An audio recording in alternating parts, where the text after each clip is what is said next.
ऊँट कभी तो पहाड़ के नीचे आता है ना। जिन लोगों ने हरियाणा की जनता की खून पसीने की कमाई को लूटने का काम किया है, ये हरियाणा की जनता के ही माध्यम से उन लोगों के ऊपर कार्रवाई तो होनी ही होती है और होगी। तो कई बार कहता हूँ कि चक्की जो है भारतीय जनता पार्टी की, ये धीरे बेशक पीसती है लेकिन बहुत गजब का पीसती है।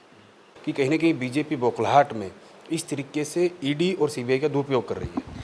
देखिए, अब देश की जनता सुरेंद्र जी चाहती है कि भ्रष्टाचार रुके और भ्रष्टाचारियों के ऊपर कार्रवाई हो। अगर नरेंद्र मोदी जी को देश की जनता ने इस मकसद से उस स्थान के ऊपर बैठाया है और नरेंद्र मोदी जी वो काम करे ना, तो देश की जनता की भावना का क्या होगा?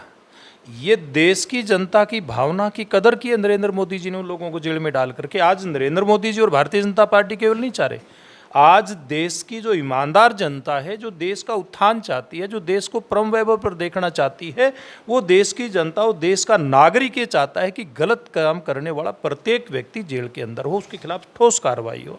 वही काम किया है मोदी जी ने। राणा साहब, आप कह रहे हो कि ठोस कार्रवाई हो। अभी कुछ दिन पहले की बात करें, आप लोग कहीं न कहीं गठबंधन में सरकार चला रहे थे और अभी कुछ दिन से आपने अलग अलग होने का फैसला किया, लेकिन जो लोग आपके साथ थे, जिनकी कुर्सी आपके साथ लगती थी, मैं दुष्यंत चौटाला की बात करूं, दिग्विजय चौटाला की बात करूं, वो लगातार ये कह रहे हैं कि सिर्फ मुखौटा बदला है।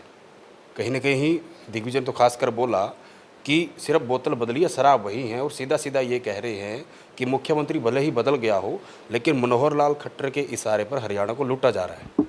देखिए, मुझे बड़ी हंसी आती है जब इस प्रकार के नेताओं के इस तरह के बयान सुनने को मिलते हैं। जिस व्यक्ति ने 10 साल के अंदर, यानी कि लगभग 9.5 साल कह सकते हैं, मनोहर लाल जी ने प्रदेश की व्यवस्था को बदलने का काम किया हो और प्रदेश में एक भ्रष्टाचार के खिलाफ वातावरण खड़ा किया हो, तैयार किया हो,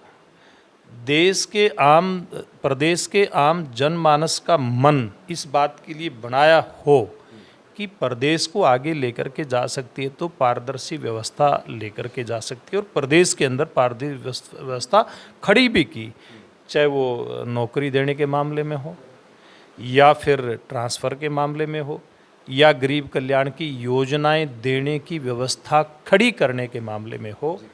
ऐसे सब मामले, मैंने जिस व्यक्ति का आपने नाम लिया सुना नहीं उसका बयान, लेकिन आपके बयान को सुरेंद्र जी मैं सही मान करके चलूं, जिन लोगों की राजनीतिक बुनियाद भ्रष्टाचार के ऊपर टिकी हो, जिन लोगों की रग रग में भ्रष्टाचार हो, वो लोग भारतीय जनता पार्टी के ऊपर इस प्रकार के आरोप लगाते हैं। वो भारतीय जनता पार्टी, वो मनोहर लाल जी, जिन्होंने प्रदेश के अंदर सारी पुरानी व्यवस्था जो चरमरा गई थी उसको, उसमें आमूल चूल परिवर्तन किया हो।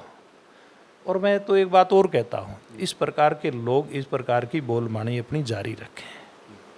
ये तो वो हरियाणा की जनता की मन की मुराद पूरी करने वाले लोग हैं जो इस प्रकार की दाएं बाएं की बातें करते हैं, बेबुनियाद आरोप लगाते हैं। देश की जनता ने, प्रदेश की जनता ने ऐसे लोगों को पहले भी ज़मीन सुंघाने का काम किया और भविष्य में भी कर देंगे। तो बीजेपी क्या ऐसे लोगों पर कार्रवाई करेगी? क्योंकि कहने की जिस तरीके से आप सख्त कहने की भ्रष्टाचार की बात करोगे, उनके खिलाफ हम एक्शन लेंगे हम, क्योंकि जेजेपी यानी कि 10 के 10 विधायक आपको समर्थन था उनका।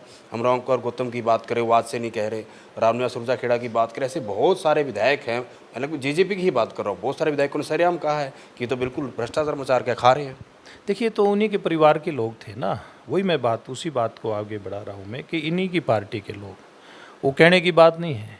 विधानसभा के अंदर भी, विधानसभा के बाहर भी इन लोगों के ऊपर आरोप लगाते थे। और जहाँ तक भारतीय जनता पार्टी की सरकार की बात है, किसी के खिलाफ भी अगर कोई मामला आता है तो वो भारतीय जनता पार्टी की, मैं एक बात कई बार कहता हूँ कि चक्की जो है भारतीय जनता पार्टी की, ये धीरे बेशक पीसती है लेकिन बहुत गजब का पीसती है। आएंगे वो लोग। ऊँट कभी तो पहाड़ के नीचे आता है ना। जिन लोगों ने हरियाणा की जनता की खून पसीने की कमाई को लूटने का काम किया है, ये हरियाणा की जनता के ही माध्यम से उन लोगों के ऊपर कार्रवाई तो होनी ही होती है और होगी, भविष्य में होगी।